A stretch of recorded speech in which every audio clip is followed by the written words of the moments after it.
Mark Antony என்ற வெற்றி படத்தை கொடுத்த ஆதிக் ரவிச்சந்திரன் வெற்றி படத்தை கொடுத்த கையோடு இயக்கி தற்போது வெளிவந்திருக்க திரைப்படம் தான் good bad ugly.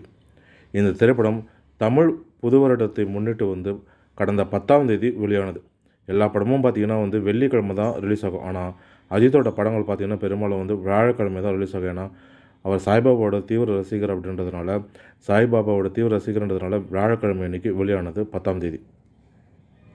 Good bad ugly படத்தோட கதை எப்பொழுதோ அஜித் கிட்ட சொல்லி ஓகே வாங்கியாச்சு. ஆனால் இவ்வளோ தாமதமானதுக்கு காரணம் நடுவில் ஒரு படத்தை நீங்கள் பண்ணிவிட்டு வாங்க, அந்த படம் வெற்றி படமாக அமையட்டும், அதுக்கப்புறமா நாம் படம் பண்ணலாம்னு சொன்ன காரணத்தினால தான் மார்க் ஆண்டனி என்ற படத்தை எடுத்தார் ஆதிக் ரவிச்சந்திரன். அதன் பிறகு சொன்னபடியே குட் பேட் அக்லி படத்தை எடுத்தாங்க. அஜித் நடிப்பில் தொடர்ந்து சீரியஸான படங்கள் வெளிவந்த மத்தியில் குட் பேட் அக்லி ஒரு ஜாலியான படமாக அமைந்திருக்கு. அஜித் கூட சேர்ந்து